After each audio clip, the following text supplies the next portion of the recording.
What's going on? It's time for another episode of Too Hard for the Radio, transmitting from the future free state of Greater Idaho. I am the one armed madman. And with me today, we've got another sci fi writer. We've got Bryan Prosek. Bryan, it's a pleasure to meet you. Nice to have you. How we doing today? Doing great, Nick. Been looking forward to being here, so appreciate you having me. Oh, absolutely. I read a ton of sci-fi, so it's nice talking to sci-fi writers. This is one of my favorite subjects to do. So I'm looking forward to it. Awesome, awesome. Well, we got that in common for sure. Absolutely. Who are some of your best influences? Oh man, that's a good question. I mean, modern Andy Weir, love Yeah. his stuff, and then I don't know, going back just a little bit of everyone, and I do a lot of with TV, watching a Okay. lot of my sci-fi backgrounds from television, movies, and so forth. So kind of I get, and I've been described as my writing as being cinematic. So I think I actually probably draw more from that than from other writers. Okay. So what are some of your favorite movies and shows? Well, I'm a Trekkie, so Okay. anything Star Trek related, and then even outside of the kind of your typical space type sci-fi, I like Fringe, anything that's Okay.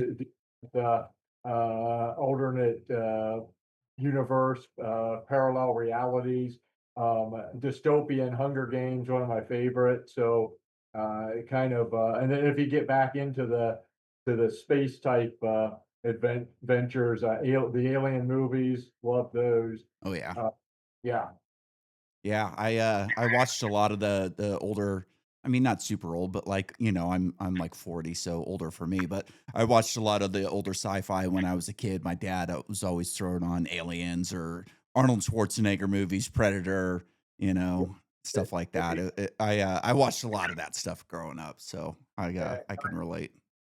Gotcha. And I have you by a few years, so but I still it was the same thing. I watched a lot of that stuff with my dad as well. But and so those are I guess those type of movies were throwing out there kind of like my high school years. So you were just young then at that time. Yeah, yeah. The '80s was a great time for sci-fi movies, and I watched them, a little later on in the later '90s and early 2000s, but '80s was a great time. Total Recall, Yeah. Yeah. some of that type of stuff. What's the other one that I really like? I love that one with Sylvester Stallone and Wesley Snipes, Oh, Demolition Man. Oh, that's a yeah. great Demolition Man's a great movie. Yeah, exactly, exactly. And that's and some of those older ones, like Total Recall, they redid. Running Man just Yeah. recently I haven't redid. watched the new Running Man yet. Is it any good? Yeah, it is, but there's something about the old, even though the special effects aren't as good, it was hard to. I still couldn't picture it without Arnold Schwarzenegger. Yeah, So yeah, there's nostalgia or what, but I still like the older one better. yeah, it Uh, was same with Total Recall. Like, the new one it was good, but it yeah. just wasn't the same thing, you know? Exactly, exactly, and they try to modernize it a little and play into a little more of modern societies, Yeah. in trying to build some storyline like that into it, and it just takes away from just the good old fashioned. It's just a sci-fi movie, Yeah. Don't, It lost that, like, campiness that it had in the first one, where it was I'm also a sucker for real effects.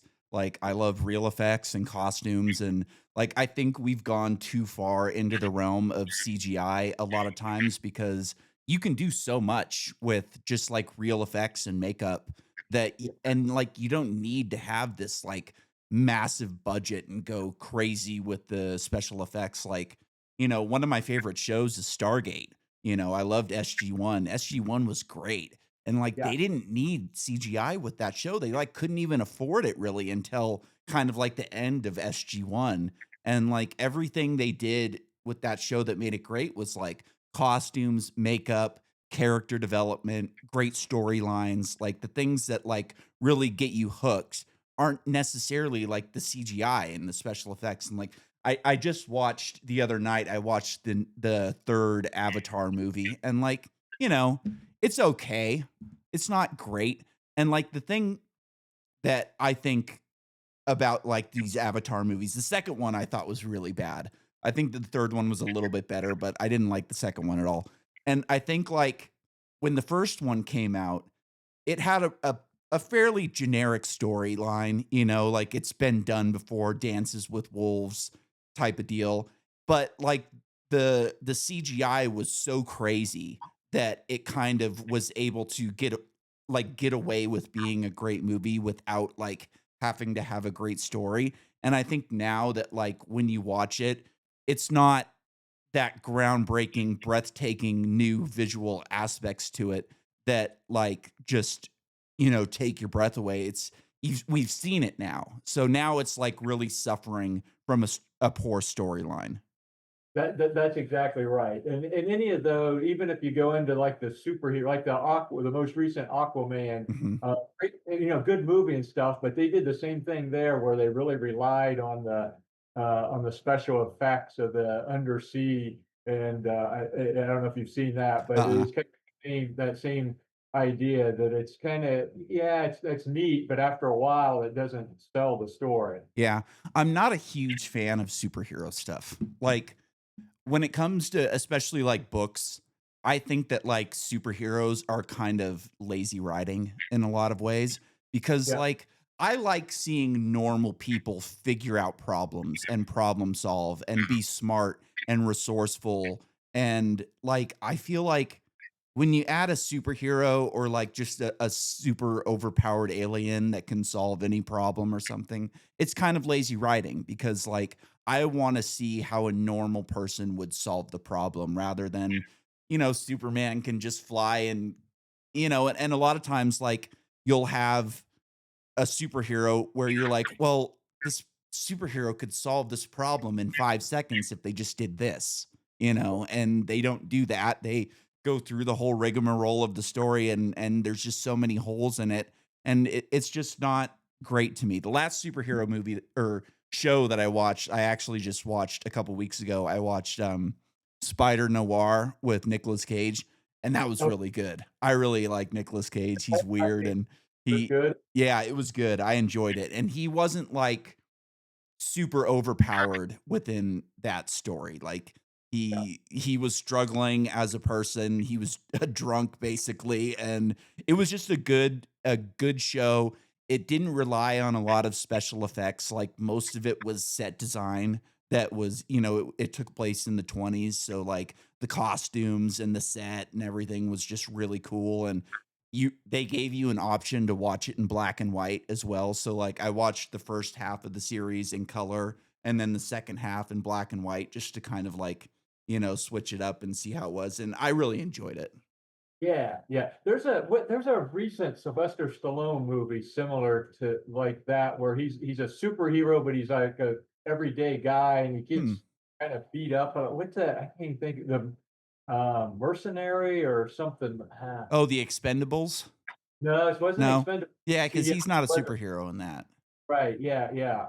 And maybe I'll think of the name Huh. of it here as we go on. But that what you're describing on the Nicolas Cage movie reminded me of Yeah. remind that. Yeah. And I think it's better when you do that, when you don't make these people too powerful. And like I said, it can just be lazy writing when like every problem can be solved with laser eyes or something, you know?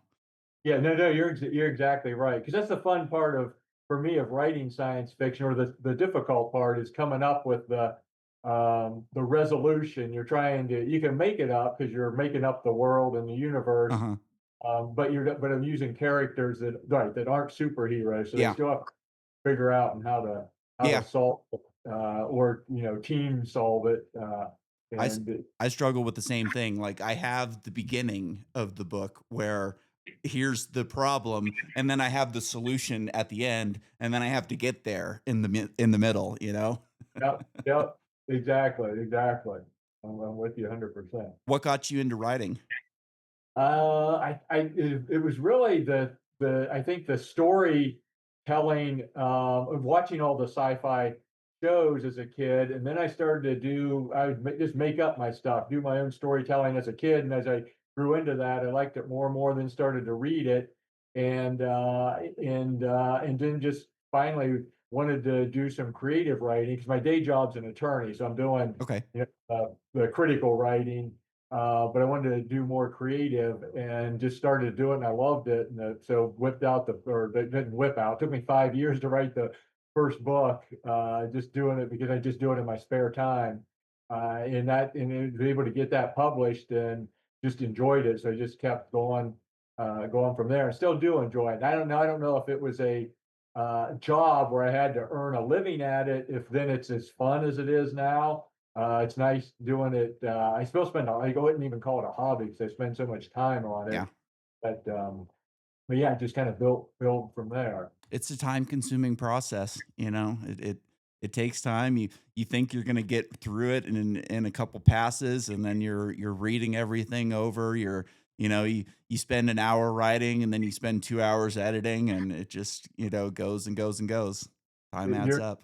yep, exactly right. And then once you get it done, if you then you spend the time trying to get it published, then it's all the marketing if you want to, Oh, yeah. you know, try to get it out there. So and at the same time you're writing the next book and trying to get this one out, and it as you know, it's a job. Yep. Yeah. Well, you're lucky also that you're an attorney so you can talk, like a lot of writers are introverts and they have a problem talking, coming on a show like this is difficult for them where at least you've got some training in, being able to talk to an audience and you're not, afraid to talk to people that you've never met before. Like that's something that's works in your favor. A lot of writers, I've had a lot of writers on here it's hit or miss, to be honest. Like some of them are really good at coming on and marketing themselves and being able to discuss the themes of the books and what led them to write this and that. And some of them are just they just want to tell you exactly what happened in the book, and it's hard to like get them talking. Yeah, no, that's a great point because that's and I love the talking part of this. Actually, I love going to like book events and Yeah. stuff and mingling with the readers and the come even if they whether they buy your book or not. I just Mhm. love talking to them, see what they're interested in, and yeah, that part of it. So you're exactly right.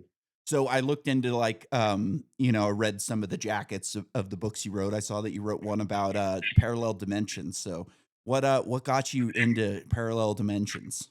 Yeah, you probably caught that when you were asking about what I like to read and watch, and Yeah. I meant that. And I don't know, that's always been my favorite storyline. There's the original old Star Trek might have been the first one I saw where there's the parallel universe where Kurt and Spock got into Spock universes, and they Yeah. were, the other one was kind of a aggressive universe, Yeah, and they the Terran Empire, right? Yes, yeah, exactly, exactly. So anyhow, that's always fascinated me. That was the kind of the storyline a lot of the time in Fringe. I mentioned that show, and so then I had the idea. That was actually my third book, and I had the idea of that, but I wanted the um, character. So even in the first two books, we were talking about no superhero type Yeah. person in the protagonist was a young man who was, really great fighting and military wise. So wasn't a superhero, but really strong. So in this parallel universe, I wanted to do a story where the main character had no physical abilities whatsoever, but it was all mental. So I developed this young girl that was just she's just like neurodivergent, super Okay. intelligent everywhere, but socially awkward and we move her into a universe where that's the complete opposite of that, and so she had to navigate through that world, and has to, and I don't want to give it too much Yeah, more yeah. away. The universe where there is a lot of fighting, so it's complete opposite of what she's used to.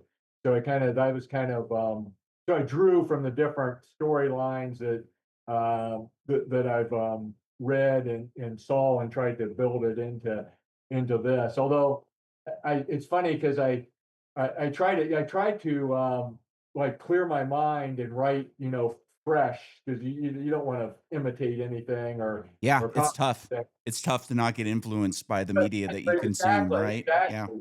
and you read what you wrote, and then you go back and rewatch or reread something else. And it's like, man, that does sound too familiar. I didn't mean to do that. So then you change it up. But yeah, it's really hard to not be influenced from the past and come up with something fresh. Yeah.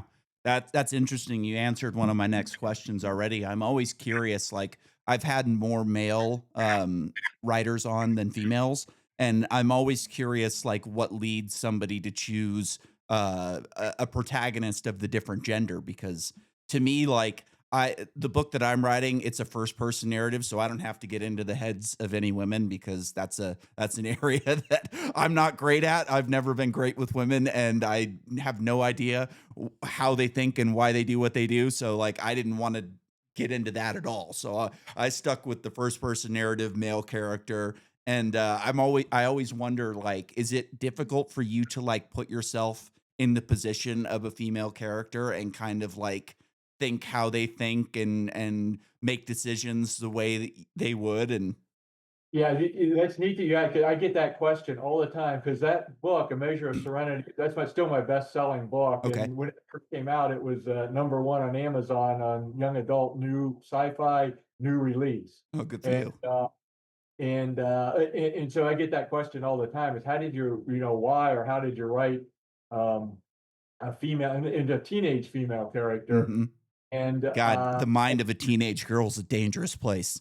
Yeah, exactly. And I wrote it in the first person too. So I think I did 2 things. One, I have I had at the time, a teenage daughter, and then 2, I coached her, soccer team from Okay. when 8-year-old clear through graduating high school. So it's around, and had to get in the mindset of teenage girls quite a bit. So that helped me with a lot of the personality type traits. But then when I turned her into this kind of neurodivergent person, I was creating something that was really unique. And so I didn't have to be totally on board with the mind of the typical teenage girl that you or I would Yeah. know. So that helped quite a bit. Yeah, Uh, that makes sense. That makes sense. Yeah, I would have such a hard time doing that. Like, I don't think that's a problem I would ever tackle. It would just be too difficult for me. yeah, no, I get what you're saying, and like I said, yeah, I get that question a lot, but it ended up working out, and so I'm actually that's my project right now is working on a sequel for Okay. that, going back to that one since it did so well, and try to do a sequel to it. Were you planning on writing a sequel when you wrote the first one, or is this more of a like, well, it did so well, I kind of have to? Right, no, I left it where I could do one, so Okay. I didn't have one in mind, but I left the ending where it still ends, so it doesn't leave you hanging. I don't hate, but I hate too much. I don't like too much of a hanging ending when when you read a book and it's like, okay, now you got to wait, a Yeah. year for the next one. But so I didn't leave it that way, but I did leave it open where I could do one that's now what I've come up with kind of fits really nicely, flows right from it. And that's the cool thing about having like multiple dimensions or like even so like the book that I'm writing explores like a multiverse in a way. Yeah, So when you have like a like so I'm a fan of Larry Niven. I loved Larry yeah, Niven's books and he yeah, had the known space universe. So like all of his books took place within the same universe. Like they didn't always have the same characters, but they had the same rules, they had the same technologies for the most part. And like everything was kind of connected in a way. And when you have like, if you're, developing a multiverse or a multi-dimensional, universe, it's kind of interchangeable, really. Like it's just kind of vocabulary at that point. But when you're exploring that, like it opens you up to do basically anything because you can stay in that universe, you can explore a different one, you can go to oh, if there's one parallel dimension, then how many more are there? How different are they? And how do we explore the rest of them? yeah, exactly. And so you're now already going on and giving away where I'm going with my Yeah, sequel. That's exactly what I came up with. Yeah, so allows you to do so much more. Yep. it Yeah. does. It really opens up a lot of things. Like one of my favorite books also is like Douglas Adams' Hitchhiker's Guide to the Oh, to yeah. the galaxy, and like he kind of explored in a lot of ways like the nature of infinity through like infinite and probability issues.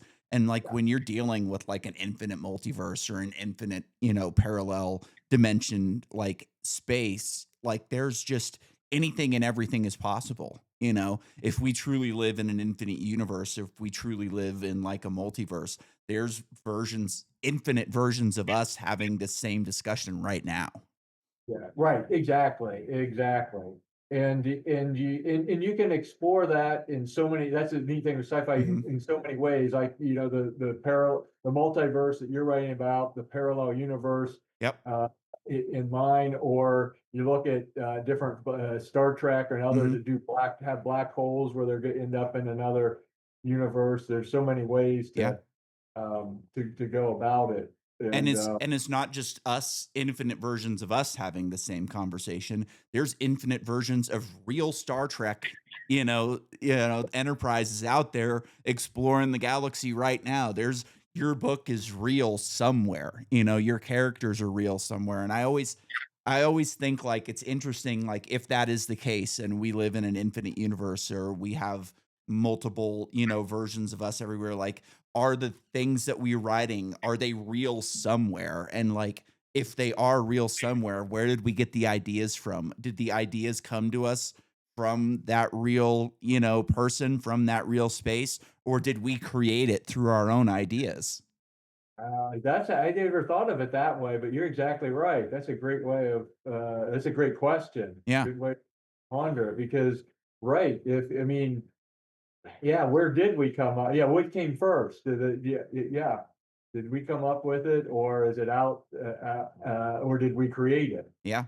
Yeah, Yeah, I always think that that's interesting because, like, ideas sometimes they just hit you like a shooting star out of the sky, right? Like, right. it feels like it came from somewhere, and Yeah, I always wonder, like, I in the book that I'm writing, it explores consciousness, and I kind of believe that, like, we don't generate consciousness from our brains, that our brains are more of like an antenna that picks up consciousness from somewhere else, and if it comes from a well somewhere and everybody with a brain that is capable of being an antenna is picking up a little bit of that consciousness, maybe there's that feedback from it where we can kind of, maybe in our dreams, maybe when we're in the right state of mind and we're thinking about crazy things, like we can pick up transmissions from other people or other universes or other whatever, you know what I mean? Like we can kind of like tap into that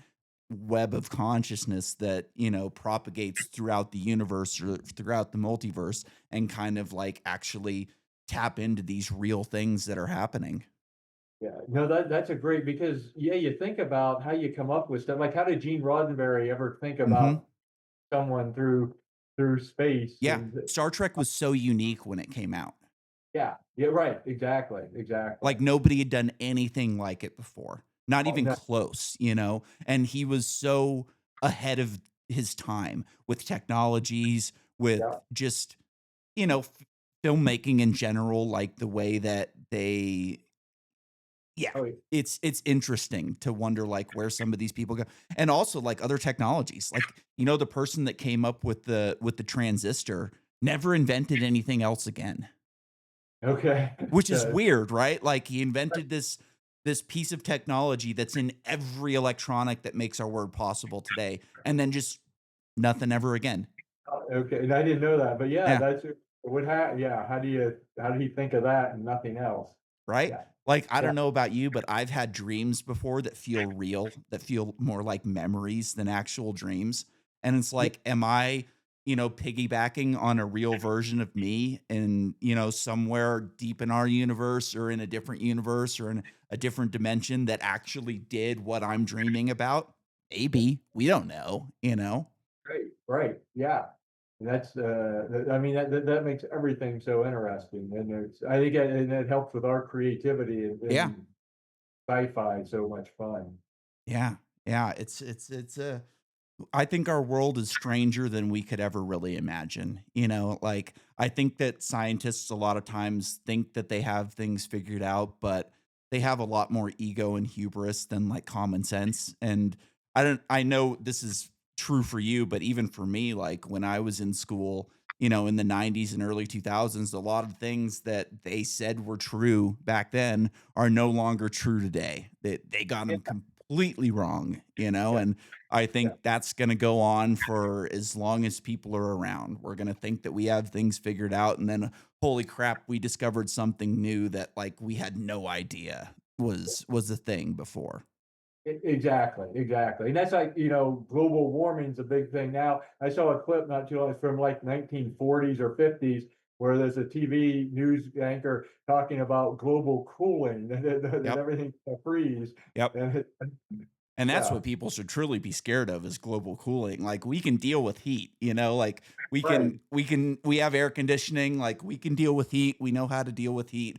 Once if we go into another ice age, oh boy, things get really bad. Like if you look at a timeline of human history throughout, our entire time on the planet.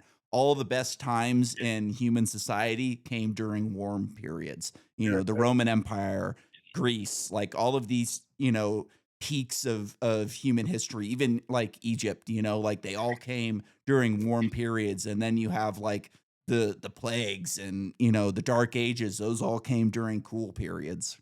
That's a good point, but you're not thinking about it, you're exactly right, Yeah. exactly right.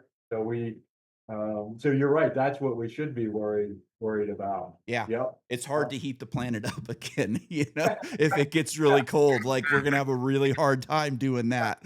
But we can, and like a lot of the things that they, are worried about with global warming aren't, kind of like, I guess, justifiable fears. Like plants love CO2, like Right. I grew up in an area where like a lot of the marijuana was grown in Northern California, and you put a big thing of CO2 in one of those rooms and those plants just go crazy, Yeah. and we're actually in like a major greening period of the planet right now where like yeah, we are deforesting a lot of places, which sucks. And like you don't want to see the Amazon deforested, but also like you don't want like these people who live in that area to not be able to develop and have, societies like ours just because there's a, forest there. So you want them to do it responsibly, but like the places that aren't being deforested are going crazy because they love the CO2. Yeah, exactly. Yep, exactly right. Yeah, yeah. I And I think think, and I agree with you, but and I think we're getting more conscious too, yeah. not to get off topic, but on like the deforestation that Mhm. where we're replanting and trying to Yeah. keep that under control. I And like to so, say that, like, I grew up in Northern California, like, near the redwoods, and, like, yeah, cutting down the redwoods was one of the biggest mistakes that, like, the loggers ever made. And I think, like, if today, they're not logging companies are not lobbying to go and cut down redwoods anymore. Like they know that there's better ways to log, and like private industry has realized that there's a lot more money to be made in like making these places vacation destinations than like cutting them down for paper or for right, yeah, lumber for, yeah, and like a lot of times I think that the state mismanages these areas. And if you were, allowed like a big, you know, private company to come into some of these areas, they'd be cleaner, they'd be, easier to access, more people be able to stay there. And I think that like we're not going to make those mistakes again. And like if you gave a logging company an opportunity to cut down the redwoods, they go, nah, I think we'd rather just like clean the area and make it accessible for people and charge them entry. yeah, right, exactly, exactly. And if you do it all that responsibly, like California, maybe if they would have done some logging, because everything's burning up in California. They get these Exactly. fires and Exactly. thousands and thousands of acres. Yep. Maybe if some of that was logged, it wouldn't Yep. have. Yeah, My grandfather worked for a logging company when he was younger, and his job was to cut in fire road with a cat. Like that's all he did all day, every day was like cut in new fire road and then just like redo the old stuff. And, you would circle the area that you're working on. So if there is a fire, it's not going to jump from one area to the next and get all out of control. And like now, my mother, her house burned down in Northern California. And then a couple of years later, my aunt's house burned down in Lahaina. And Oh, like I asked ChatGPT a couple months ago, and I don't remember the number that it gave me, but I was like, what are the odds that like, two sisters living on different sides of the country would have their houses, both of their houses burned down within a couple of years? And it was like one in hundreds of thousands. And I go, okay, now add like government policy into that. And here's where it happened. It's like, well, the government policy like takes those odds way down because like clearly these areas are totally mismanaged, and now I live in Idaho and like they keep up on our, like right now they, are redoing all of our roads. I've lived here for, like, 12 years, and they've redone our roads, like, 3 or 4 different times. They yeah. just every couple years, they come in, they lay down a bunch of crushed rock, and then they cover it in tar, and then they just do the next one. And when I moved here, like, I had an area right outside of my house that was, like, a two-way stop, and, like, during school hours and commute hours, traffic would just back up like crazy. And then they got rid of that area and put in a roundabout. And now like my entire neighborhood doesn't have four-way stops anymore. It has roundabouts everywhere and like people are able to move and there's no more traffic and it's just nice to like live in an area where they really like take care of infrastructure and kind of like you don't have to worry about your house burning down. Yeah, right, exactly. Yeah, no, you're right on. And in Columbus, there's a lot of growth. I'm in Columbus, Ohio, here, but they're doing the same thing with the infrastructure and like roundabouts going. It's amazing So what a roundabout nice. compared to a stoplight or a Yeah. stop, and it just keeps everything flowing. And you're right. It's kind of like it always the other complaint and all that. What your community's doing, what we're doing here, and everything keeps flowing.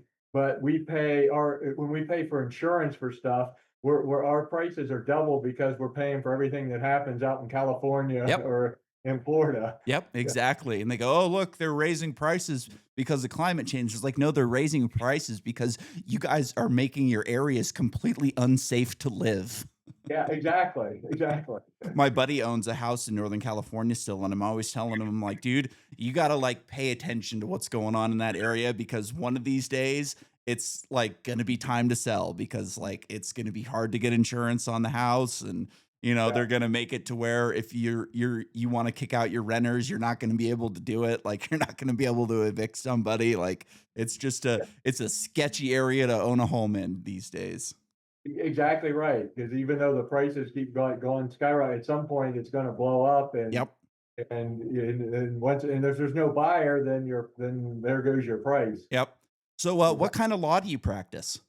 I do corporate transactional work, which is kind of almost the complete opposite of writing science I fiction was gonna because ask if like your history in law like led you to like if it bleeds into your work at all. yeah, and it really doesn't because You yeah, probably it's want to all get away from your work and write with writing the science fiction, right? 'cause I'm like big industry on the practice of law side, and then and science fiction creative on the other. And right, most a lot of attorneys turn authors, but most of them are litigation type attorneys, Yeah. either criminal defense and that kind of flows in. A lot Yeah. of them legal thrillers, John Grisham and so forth. But yeah, mine's the complete opposite of that. Have you ever thought about writing some cyberpunk and like injecting some like corporate, nightmares into it? That's not a bad I have tried to think of how do I do right, incorporate corporate law into a book, that's actually interesting that someone would wanna read, and that's not a bad way of the thought of doing it. I've never tried to write like cyberpunk, but that might be a nice connection to try to do that. Yeah, Uh, I had a guy on recently, his name's Russell, and, he writes cyberpunk, and, like, there's a lot of, like, corporate stuff in there, and you would think that, like, if you're just telling somebody, "Oh, I'm gonna write a book about, like, corporate law and you're like, ugh, it sounds so boring. But like when you take it to this like cyberpunk level where like corporations are kind of the governments Yeah, and they're, you know, able to have their own police forces, and it's like an interesting way to, you know, like I'm kind of a weirdo. I'm an anarcho-capitalist, so I believe that like we shouldn't have governments, that like everything should be based off of capitalism. And, you know, there are some big problems with that. Like there's corporations are always going to like get big and bloated and out of control, but like the world that we live in today, like we live in this like technocracy, like corporate controlled world where like government and corporations like work together hand in hand, and like monopolies are kind of enforced by the government rather than like, you know, stopped by the government. And you know, it's interesting to see like what would happen if technology gets so good that these corporations become more powerful than the government. You know what I mean? right, right. Which could they could with It could. AI, the whole AI, yeah, You know, yeah, yeah, like AI, and you know, we've got Elon just launched that IPO for SpaceX, and like, you know, they start putting data centers in space, and like yeah. one it's really hard to like build power lines and power plants here in this country because of regulations and, you know, different, you know, we've taken all the low-hanging fruit for places to run transmission lines, and like these people want to expand this AI quickly and there's not a lot of space to do it, you know, Right. and like the best way is going to be to go up. And if they get like a hold on space and they've got these AIs that are super smart, like they could be more powerful than the government very quickly. Exactly, and because we've already seen just in our time period the transition from any space exploration was NASA, all government regulated, and since then Elon and can't think of his name, the other that but Bezos. Bill, what's that? Bezos. Yeah, yeah, that have done sent ships up into space and so forth. So it's all becoming more privatized. Yeah. So But um, and like some of that is good. Like Elon can make a rocket like so much faster for so much cheaper and so much more efficient than NASA can, because like NASA's used to being able to say, "Oh, we want $1 billion to do this and it's going to take us 5 years." And, "Oh, actually we're going to need another 20 years and another $20 billion to do it." And it's kind of a yeah, jobs program in a lot of way, and their goal isn't necessarily to like build something quickly and efficiently. It's to like drag it on for as long as they possibly can, because you've got all of these competing interests that want their job to last forever. And, you know, Elon has this incentive to like streamline the process and make it fast and efficient and cheap. right, exactly. Because I mean, he's doing it for his investor. I mean, Exactly. he's got to get it done to make money for his investors. I mean, obviously, he has the goal of actually accomplishing it, Mhm. but yeah, it's a completely different mindset when it's a private industry Yeah. doing that versus the government.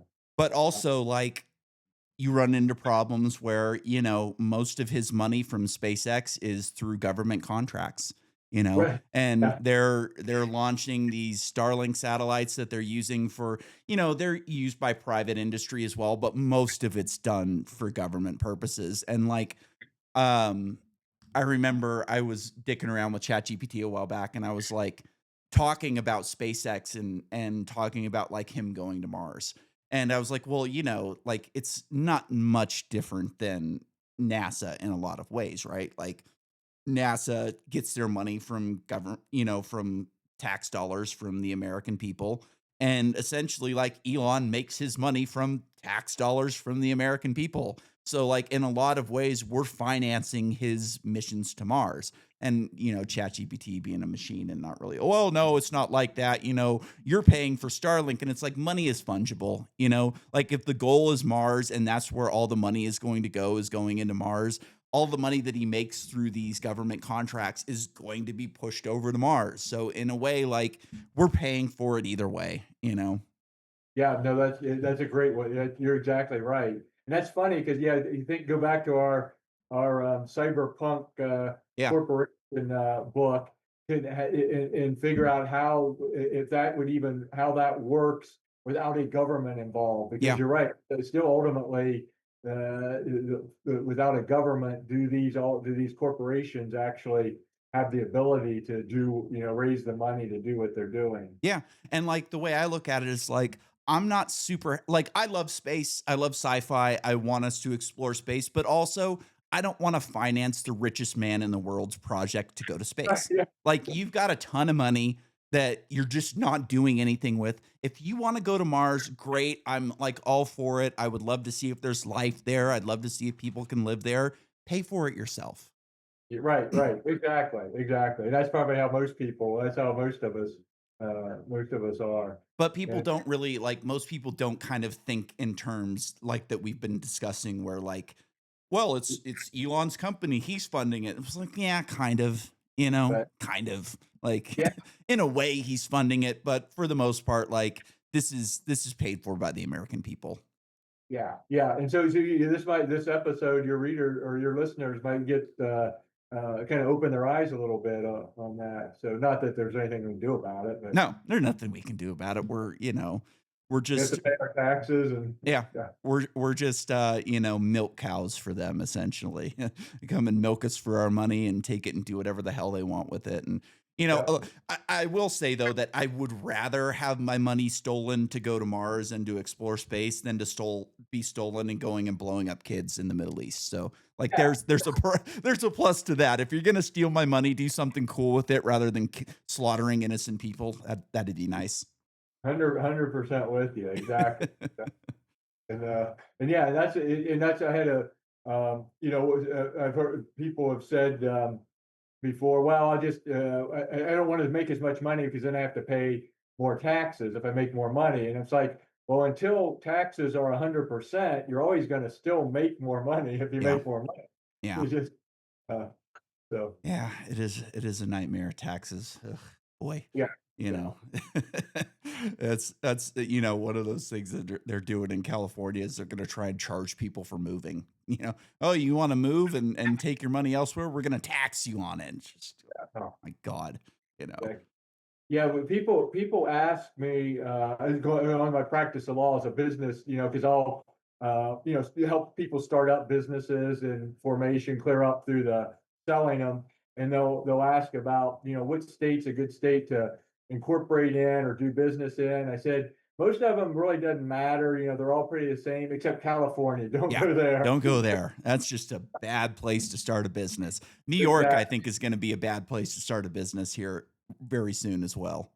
Yeah, it's just true. That's true. Yeah, and the way I look at it is like, hey, if New York City wants to bring in a socialist mayor that's going to make, food free or whatever the hell else he wants to do, let it happen. If that's what people want, I'm living in Idaho. It doesn't affect my life either way. And if people think that that's the right way to go, let's watch it fail. And we can watch it fail in real time and it won't spread throughout the country like a cancer. I kind of think the same way with like if California wants to give free healthcare to everybody there, including like, people that aren't citizens, like let them do it. Don't fund it federally and watch it go bankrupt. Right, exactly, exactly, and it's the same thing, like, all their court systems, everything's pro-employee, so it's like everyone, "Hey, I love living in California because of this," but no businesses go there, Yeah. or they leave, because of that, 'cause it's so pro-employee, I can't afford to do business there, so eventually you kill yourself Yeah. type of And policy. like I'm not a union guy. I think unions are basically like a government with inside of somebody else's company, which like I couldn't imagine if I started a company and I had a vision and I put all this time and effort into like making this company great and making great products for people. And then all of a sudden a bunch of my workers get together and go, you know what, we're gonna run the company now. Just Yeah, oh. exactly, exactly, no, with you, that's exactly how I see it Yeah, and too. it's like if you could run a company, you would do it. Don't run mine. And Right, and like these states that make it so possible, it's disgusting, to right, me. right. Like I just think it's not the right way to run business. Like in my perfect world, there would be no unions because you would have competition within corporations, within companies, and if you don't like the way the boss is running the company that you work for, moved go work for a different company, that's Company. treating people right. And I think that the companies that treat people properly would, grow faster than the ones that treat people like slaves. Like when Henry Ford decided to make, a weekend for the first time, like he was one of the first, like major corporations to like go to a 5-day work week rather than like a 7-day work week. And his idea was like, we're going to give people rest. They're going to work harder. They're going to make more money. And then they're going to spend that money by buying one of the vehicles that they're building. And like Ford, turned into a great company and did really well. And, now they're unionized and all these bigger companies are unionized. And, I saw, I was watching a show the other day and I saw a commercial for Ford and it was like, in honor of 250 years of American greatness, we're going to give you the employee discount on the car. And it's like, oh, so you rip off your employees just as bad as you rip off. Like, I don't believe, like, that kind of stuff is so crazy. Like, I remember my ex wife used to go into stores and like, oh, this is on sale for 10% off. And it's like, yeah, because it was marked up 30% 2 weeks ago, and now they're marking it 10% off. So buy it's the same price as if you would have bought it anyways, And like, I don't believe for a second that Ford is giving their employees great deals on vehicles. Like, give me a break. Right, right. No, they're exactly right, and that's in today because you're right, Henry Ford, I mean, he was a there's another visionary Yeah. that really, I mean, knew what he was doing, and, and because what was the he started making once he made the automobile, I learned this at I was visiting some museum, I think, and they said and then, he had specific things you could fix yourself on the car, Yeah. but you needed certain tools to do that, and so he made the tools and sold Oh, those. I didn't know that. That's cool. So he made yeah, so he made more. If you think about an entrepreneur mentality, so then he made money then on selling the tools to fix the car. Smart Um, guy, but he's a the smart smart guy, guy. Yeah, yeah. he's a smart Of course, guy. it, I think that like, SpaceX could be one of the biggest, companies in history within the next, decade or so because like when you look back at like, California during the gold rush, like there was a lot of people that did not make money mining gold. Very few people like struck it rich and got a good plot and like actually made money on gold. But the people that made the real money were the guys selling picks and shovels. The guys selling the equipment to go mining because everybody that came over from the East Coast would stop in San Francisco or Sacramento and they would buy picks, shovels, pans, all the stuff that they needed to mine gold. And so, like, these people just made a killing on selling mining equipment. And I feel like that's kind of what's going to happen with SpaceX, where, like, right now space is kind of necessity driven in a lot of ways. Like you've got government contracts where they're doing spy satellites and whatever else they're doing up there. Like who knows? We can't see up there. Like they could have all kinds of crazy shit up there that we have no idea about, right?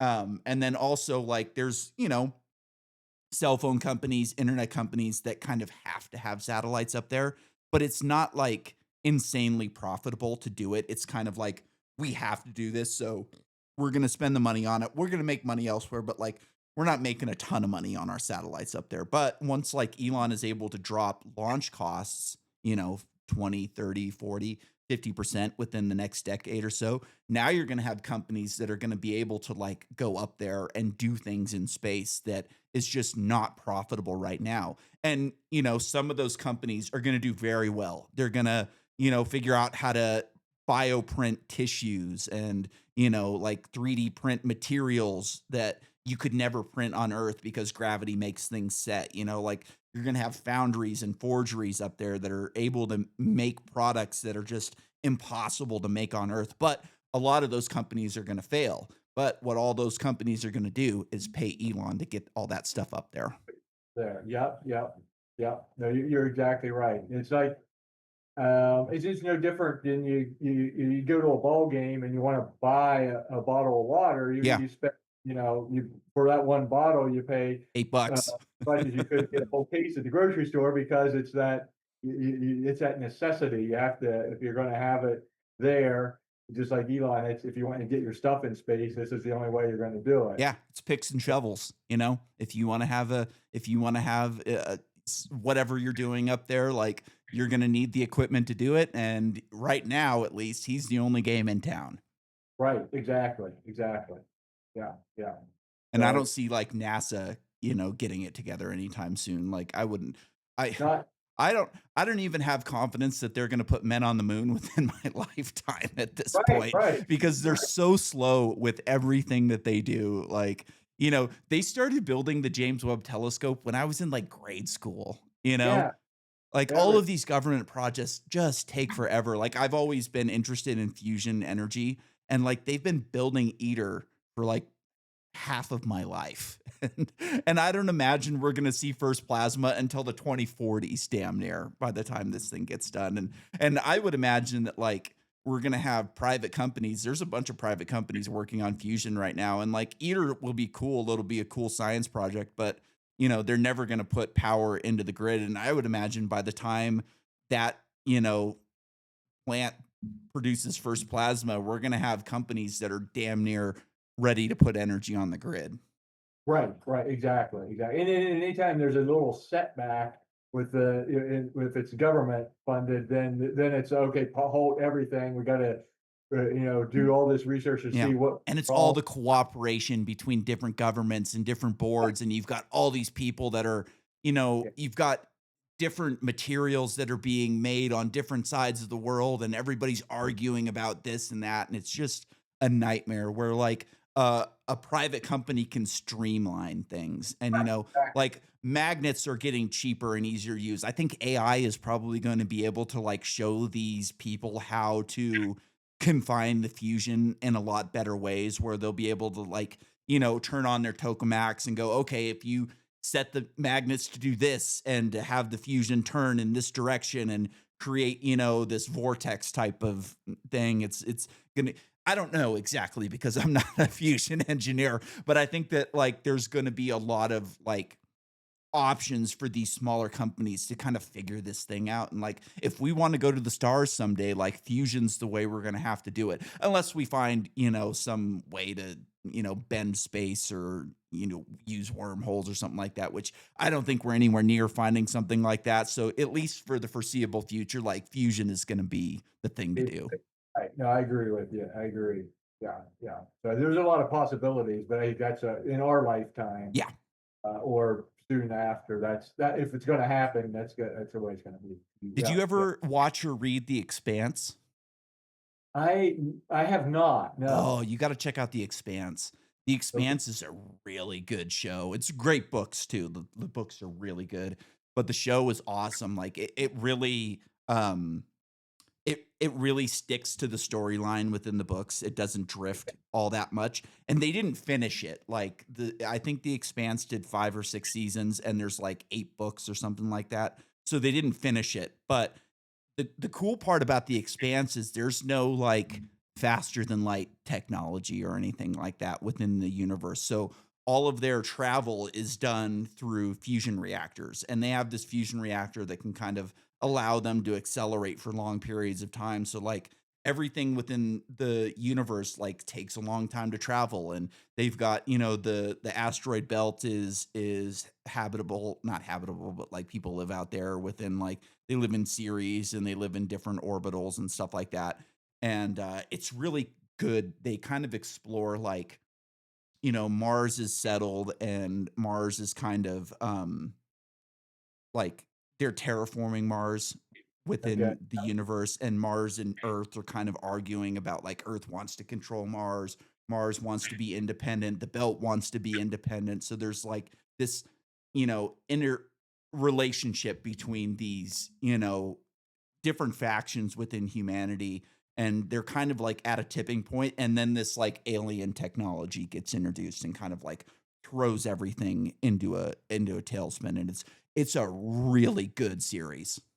Okay. I'll check that out. I'll Yeah, check it out. it's I have fun. heard, yeah, because when you mentioned, when you said, I haven't even heard of it, but as you started to describe it, I might have seen or read, I think one of the books somewhere. It's familiar. I've read Mhm. at least one of the books. Yeah, it's really good, and I think actually the last book is the best, which is Oh, cool really? because a lot of times when you get into a series that, the first one's the best one and then they kind of fall off from there, but I think actually the last one is the best. Best one. Okay, so Yeah. that's good to know because that gives you something to keep building for. Yeah, which, like, I wasn't expecting, and, like, I watched the series a while back, and I wanted to read the books as well because I wanted to, like, see the ending of it because I knew that it didn't go all the way through, so I wanted to wait a while until, like, I had kind of not forgotten what happened, but just wasn't quite as clear on it, and I read all the books because I figured why not, it's a great series of books, and it was the cool thing about it was, like, the one thing that you don't get in the show is you don't get to know what everybody's thinking. You can kind of guess what they're thinking because of their body language or the way they're talking to somebody, but you don't really like, in the show, you don't really get, like, the full relationship between the people in the books because in the books, you get to hear what they're thinking. Yeah, and that's the big thing I think that always makes books, Yeah. uh, better than the movies because of that, is you get into the mindset of the whoever the point of view, exactly. Yeah. We got a little bit of time left. Tell me a little bit more about your other books. So the first two is um, the brighter the stars and the darker the skies. It's a sequel, one and two, and that's the kind of it's a young adult as well because of the protagonist is a young man, and those are your typical kind of outer space alien, space odyssey, space adventures. They take place in the Milky Way galaxy in the future and involves the Earth government, and this Earth is all one government An uh, empire. in the universe. Yes, yeah. So that's and so they're a fun read.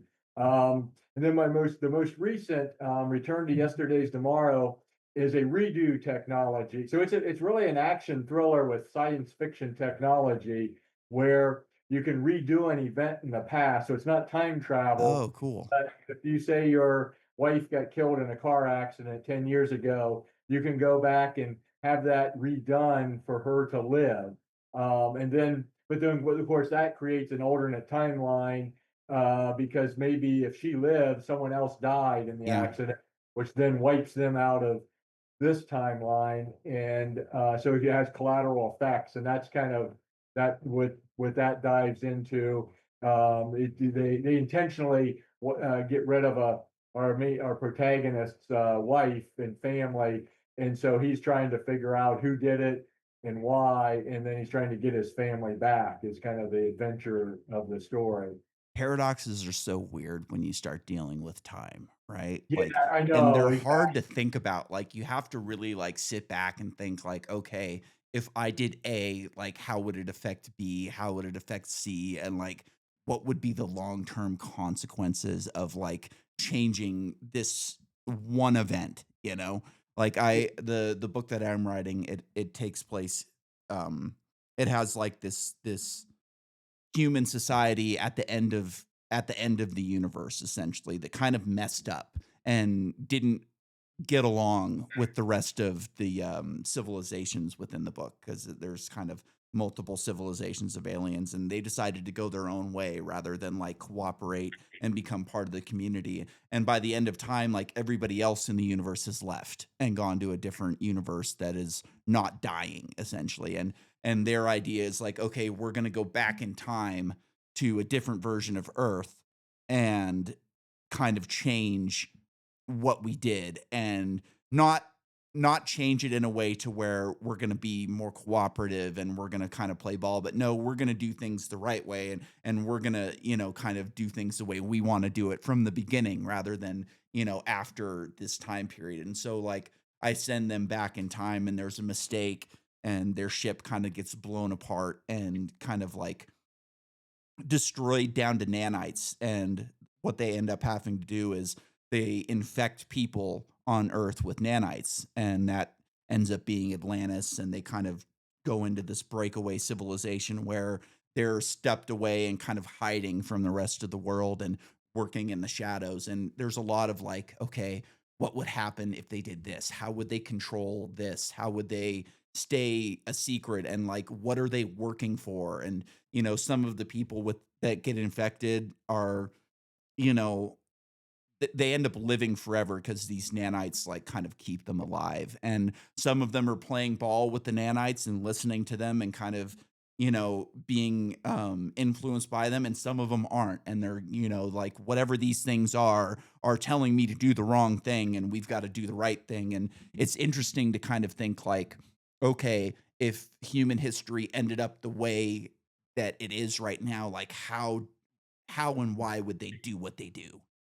Yeah, okay, that's interesting. That's a neat story. I Yeah. like it. Yeah, it's Yeah, gonna be good. It's gonna be good. yeah, that's it.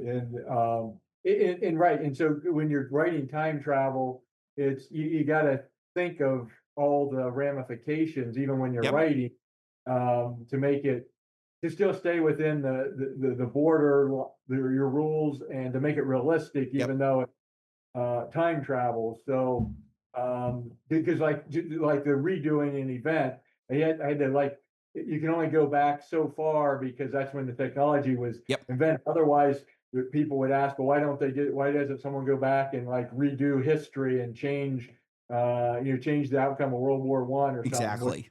that you don't obviously want in your book. Yeah, So but you also have to go, "Okay, why would World War One happen if these people were living within the society? Like, what made them either start the war or allow the war to happen," type of thing, you know what I mean? But yeah, I also yeah, have a cheat code where it's a multiverse, so I can go, "Hey, this just isn't our universe, so things happened a little different." exactly. Yeah, that's true. Exactly. Good way to do it. Yeah. Um, so that's great. How close are you to finishing your book? Not. I'm not close. I'm in the middle still. I have the beginning's easy, like, I've got the events down and everything like that. I have the end figured out, but the middle's been tough to get Yeah. through, you know what I mean? Yeah, Wow. it's been tough, and I write like, I'm an amputee, so I write on my iPad with 1 finger and my predictive keyboard, so I write really slow. If I write a lot, I have carpal tunnel in my wrist, so, like, if I write a lot, I end up getting pretty sore, so Yeah. it's gonna be a long process. I would imagine it's gonna take me another 5 years or so, which is fine. Like, I Yeah. I don't think I'm gonna write another book, you know? I don't have any other ideas at this point anyways, and, like, the writing process is such a bear that I think I'm probably just gonna do this one, and, I know I'm not gonna make any money, but I wanna do it just because I've had this idea and I've been working on it for so long, and, Exactly. Yeah. it's more for me and for posterity, like, I'll leave something behind. I don't have a family, I don't have kids, so at least I'll leave something behind aside from this podcast, you know? Gotcha. Gotcha. No, that makes sense, Nick. That makes sense. I always think about podcasts. This is, kind of an aside thing, but like I always think like we take podcasts for granted right now because they've been around, for a few years and this and that. But like we kind of don't realize that we're living in a time of like extreme change for the way media is produced and consumed. And I Yeah. think like like this isn't a super popular podcast. I don't have millions of people listening, and that's fine. Like I do this for fun. I do this as like my way to communicate with people and have a social life, and I enjoy that. But like I think, you know, 100 years from now, 200 years from now, this stuff's all going to exist, and like people are going to look back and go like how did this start, and like how did people think? And like I always think, like I was lucky enough to know my great grandparents when I was a kid.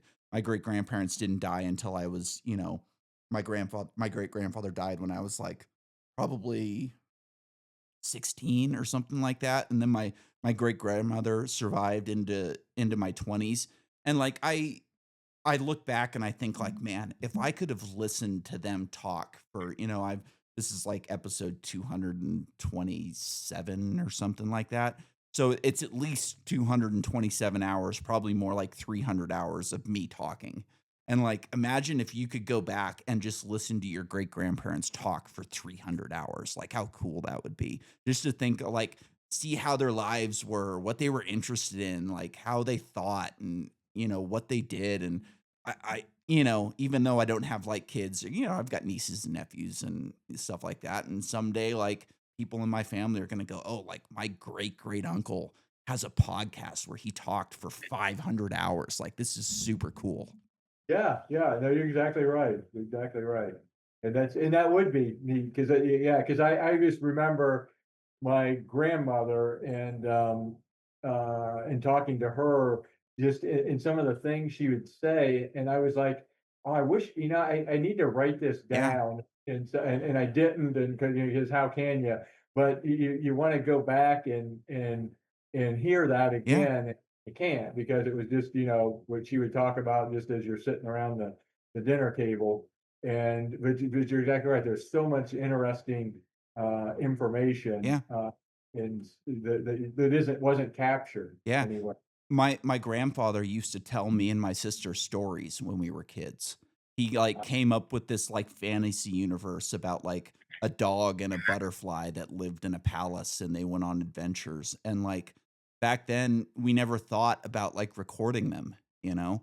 There Right, wasn't, like, an easy recording device like a phone or an iPad that you had that you could just throw on, and, like, if it was done now, like, we would have recorded all of them, and we always bugged him to, like, write them, into books because it would have been so cool we to go probably back and listen yeah, to them exactly. again, you know what I mean? And, he doesn't remember them and I don't remember them, and it's just something that is gone into the ether now forever, and I wish, like, we would have just, had the foresight to think to record those things, and now we have that ability, which is so cool. Right, exactly, exactly. So that's like you say, something now with the podcast that you'll be Yeah. leaving. Yeah, yeah, yeah. I like that. Well, where can people buy your books?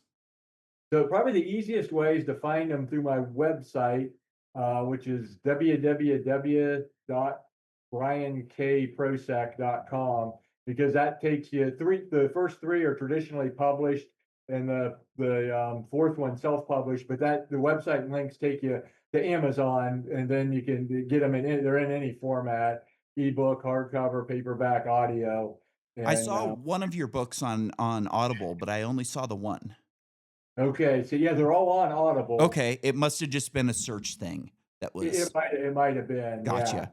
We're all there. The Return to Yesterday's Mara, the most recent one, just was released on Audible, so maybe that's why that one might have Maybe. been popped up, so But, yeah, if you've got links to them on your website, then people can find them that way, which is cool. yeah, Like, I exactly. I consume all of my books in audio format, like, I think it's the best way to consume a book because it's, But I don't know, like, there's so many great things about audio, I think it's just a great medium for storytelling. yeah, exactly, and that's how I do all my reading as well, is by audio, because I can just do it, because if I have time to sit down to read, I'm sitting down and writing. Yeah. So, I listen to the books when I'm doing other stuff, driving, Yep. working out, just working around the house. Yep, I have a hot tub, and I sit in my hot tub every night and listen to Yeah, books, and it's yep. great, and, like, I don't really have the time to, like, sit down and read a physical copy, and there's just I don't know, like, something about, like, a good narrator and, like, hearing the voices and all that stuff, I think it's just a great medium for storytelling, so it's cool that you've got got 'em on audio as well. Yeah, yeah, exactly, and they're all good on audio. The Return to Yesterday Tomorrow, actually, the guy did it's fantastic. Al Pacino, he's actually an actor. He's been in Oh, some, cool. he does a great job at narrating, just fantastic. Yeah, I'm looking forward to the future where, I think that actors should be, like, licensing their voices to Yeah, Audible or to different places, so, like, you can take an AI and listen to, your book, and you can license Morgan Freeman, you're right. as your narrator, like, that's gonna be super cool someday when they're able to do that type of Yeah, stuff. 'cause we'd all want Morgan Yep, Freeman. everybody would want Morgan Freeman to read their book, like, it would be the best. Or Yeah, James yeah, Earl Jones, yeah, yeah, there's another one. Exactly, Yeah, exactly. yeah. All right, Brian. Well, it was a pleasure meeting you, and I'll send you my email over on Podmatch, and anytime you've got a new book out, you can come back on and promote. That sounds perfect, Nick, and really appreciate you having me. Thanks a Yep, no bunch. problem, man. It's been a pleasure.